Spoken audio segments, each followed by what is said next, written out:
नमस्कार विद्यार्थी मित्रांनो, मी तुषार चव्हाण. स्वागत आहे आपलं पार्थ सायन्स अकॅडमी या यूट्यूब चॅनलवर. आपण मागच्या लेक्चरमध्ये 12वी सायन्स बायोलॉजी या सब्जेक्टचा सेकंड जो चॅप्टर आहे हा सुरू केलेला आहे. दुसरा चॅप्टर सुरू केलेला आहे, reproduction in lower and higher animals. दुसरा जो चॅप्टर आहे तो आहे reproduction in lower and higher animals. जे लॉवर ॲनिमल्स आहे आणि हायर ॲनिमल्स आहे यांच्यामध्ये रिप्रोडक्शन हे कसं होतं किंवा कशा प्रकारे हे रिप्रोडक्शन यांच्यामध्ये आपल्याला बघायला मिळतं. आणि म्हणून या ठिकाणी मी असं म्हणणार आहे की सर्वप्रथम in the last lecture we have learn the concept of reproduction. Reproduction काय आहे हे बघितलं. Reproduction is the formation of new life from its pre existing life. नवीन लाईफ तयार होतं. कशापासून तयार होतं? प्री एक्झिस्टिंग लाईफपासून नवीन लाईफ तयार होतं. या पूर्ण प्रोसेसला आपण म्हणतो रिप्रोडक्शन. देन त्याचबरोबर या ठिकाणी reproduction is divided into two types, asexual reproduction and sexual reproduction. हेही आपण स्टडी केलं. Asexual reproduction it is also known as apomixis. It takes place without the fusion of gametes. गॅमेट्सचं फ्युजन त्या ठिकाणी होत नाही. And the second type, now today we have going to discuss the second type of the reproduction, second method of the reproduction, that is sexual reproduction. आजच्या lecture मध्ये आपण ही जी दुसरी method आहे ही स्टडी करणार आहोत. Sexual reproduction in animals. Sexual reproduction आहे पण कोणामध्ये होणारं सेक्शुअल रिप्रोडक्शन आहे? ॲनिमल्समध्ये होणारं रिप्रोडक्शन आहे. मग याला डिफाईन कसं करणार आहोत आपण? How we define the sexual reproduction? The reproduction takes place by the fusion of male and female gamete. The reproduction takes place by the fusion of male and female gamete known as sexual reproduction. That's why I write here the definition. The reproduction takes place. The reproduction takes place by the fusion of male and female gamete. Male आणि female गॅमेटचं fusion होऊन तयार होणारं म्हणजे fusion होऊन जे reproduction होतंय is known as, त्या रिप्रोडक्शनला काय म्हटलं जातं? Is known as sexual reproduction. त्या रिप्रोडक्शनला म्हटलं जातं sexual reproduction. It is also called as, sexual रिप्रोडक्शनलाच म्हटलं जातं it is also called as amphimixis. Amphi means both. Amphi means mixing of both. इथं म्हणून मी कंसात लिहितो mixing of both gametes. Both gametes म्हणजे कोणते गॅमेट्स? या ठिकाणी male and female gametes. Mixing of both gametes. It is also known as amphimixis. Sexual reproduction यालाच आपण काय म्हणतो? ॲम्फिमिक्सिस असं सुद्धा म्हणतो. मग हे जे ॲम्फिमिक्सिस आहे सेक्शुअल रिप्रोडक्शनमध्ये होणारं हे जे काही ॲम्फिमिक्सिस आहे म्हणजे तिथं मेल गॅमेटची पण गरज आहे, तिथं फिमेल गॅमेटची पण गरज आहे. मग हे जे गॅमेट्स तयार होतात, गॅमेट्स कसे तयार होतात? आपण याच्या आधी लर्न केलेलं आहे की the cells, basically the cells are divided into two types, somatic cells and germinative cells. Somatic cells are associated with the formation of organ, while germinal cell is associated with the process of reproduction. Somatic cell shows mitosis by cell division. ज्या वेळेला somatic सेलचं formation होतं ते formation मायटोसिसच्या प्रोसेसमुळे होतं. म्हणजे आधीची जी sale असते, pre existing sale जी असते, तिच्यामध्ये काय होतं, लाईफ सायकल तिचं कंप्लीट झालं की डिवायडेशन होतं.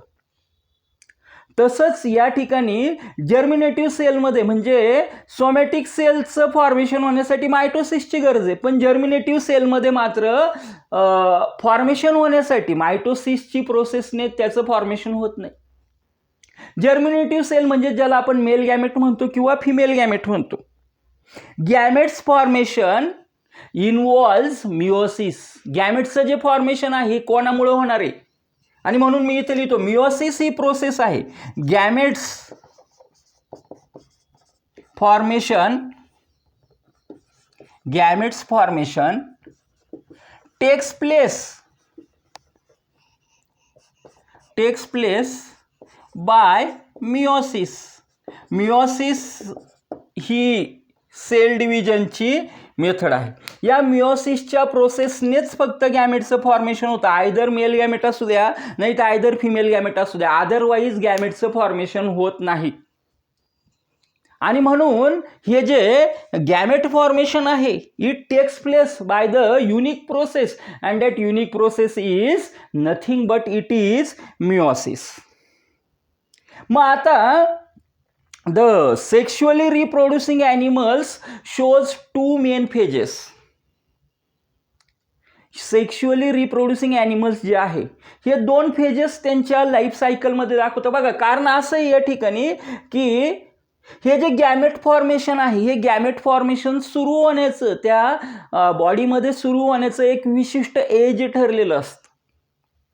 म्हणजे त्या एजपर्यंत जाईपर्यंत तो जो काही ॲनिमल आहे, तो काही ऑर्गॅनिझम आहे, तो त्या ठिकाणी कसा आहे, तो रिप्रोडक्टिव्ह फेजमध्ये नाही आहे. म्हणजेच अशा फेजला आपण ज्युएनाईल फेज असं म्हणतो.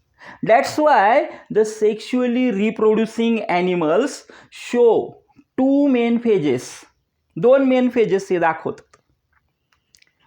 That two main phases, first phase, आणि म्हणून मी इथं लिहितो की sexually reproducing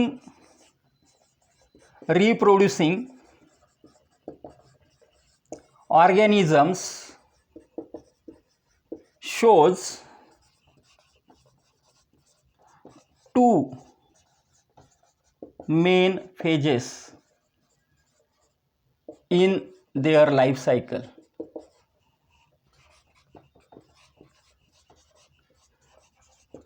मग पहिली फेज जी आहे ती पहिली फेज काय आहे, that is the first phase, juvenile phase.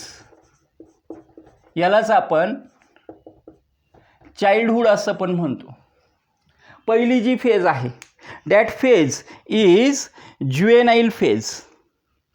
And in this phase the animal generally shows body growth. या फेजमध्ये, ही जी फेज आहे या फेजमध्ये बॉडी ग्रोथ शो करण्याचं काम करतो. आणि म्हणून मी इथं काही कॅरेक्टर्स लिहून ठेवतो की याला आपण चाइल्डहुड असं पण म्हणतो, किंवा चाइल्डहुड असं म्हणण्यापेक्षा आपण बॉडी ग्रोथ या फेजमध्ये, कारण इथं बॉडी इमॅच्युअर आहे. बॉडी ग्रोथ ज्याला आपण म्हणूया physical body growth takes place. Physical body growth takes place in this phase. या फेजमध्ये फिजिकल बॉडी ग्रोथ होते. हा एक महत्त्वाचा पिरियड असतो. देन सेकंड फेज जी येते that phase is reproductive phase, किंवा त्याला आपण असं म्हणूया रिप्रोडक्टिव्ह मॅच्युरिटी फेज. सेकंड जी फेज आहे ती आहे रिप्रोडक्टिव्ह मॅच्युरिटी फेज. मग ही जी रिप्रोडक्टिव्ह मॅच्युरिटी फेज आहे, या रिप्रोडक्टिव्ह मॅच्युरिटी फेजमध्ये आपल्याला काय पाहायला मिळणार आहे, द बॉडी ग्रोथ कम्प्लेट्स, या ठिकाणी मी म्हणणार आहे the body growth कम्प्लेट्स.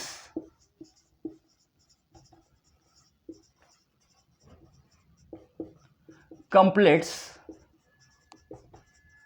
And body growth तर कम्प्लीट झाली, पण and gametogenesis starts. And gametogenesis starts means inside the body the formation of gametes that become start. गॅमेट्सचं जे काही फॉर्मेशन आहे हे गॅमेटिक फॉर्मेशन या ठिकाणी काय होतं, स्टार्ट होतं. After means they are capable, the animal, the organism, not animal, the organism is capable to take part in the process of रिप्रोडक्शनच्या प्रोसेसमध्ये हा ऑर्गॅनिझम काय करतो, पार्टिसिपेट करू शकतो. बिकॉज इट बिकम मॅच्युअर, हा जो आहे हा मॅच्युअर होतो. मग आता यामध्ये सुद्धा ॲनिमल्समध्ये सुद्धा काय आहे, सीझनल. बघा आता हा ॲक्च्युली ज्या वेळेला रिप्रोडक्टिव्ह मॅच्युरिटी आली त्या ऑर्गॅनिझममध्ये त्यावेळेला त्याला आपण ब्रीडर असं म्हणू शकतो. आणि the animals shows 2 types of breeders.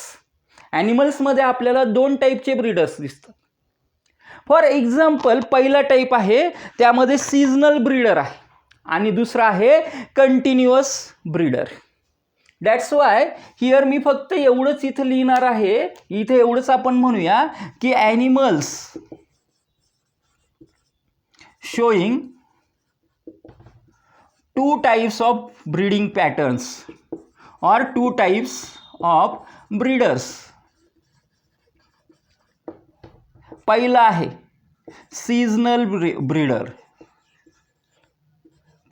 Seasonal breeder, आणि दुसरा आहे कंटिन्युअस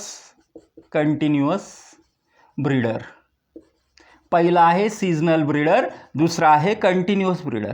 बघा या ठिकाणी सीझनल ब्रीडर पण आपल्याला बघायला मिळणार आहे, या ठिकाणी कंटिन्युअस ब्रीडर पण आपल्याला पाहायला मिळणार आहे. स्पेशली आपण जर बघितलं तर मॅमल्समध्ये सुद्धा सीझनल ब्रीडर आहे डॉगसारखे, कंटिन्युअस ब्रीडर आहे. एप असेल, ह्युमन्स असतील, हे कंटिन्युअस ब्रीडर त्या ठिकाणी आहे. म्हणजेच अशा पद्धतीनं सेक्शुअल रिप्रोडक्शन जे आहे हे 2 फेजमध्ये बेसिकली डिवाइड केलं जातं, juvenile phase and reproductive maturity phase. Now in the next lecture we have started human reproduction.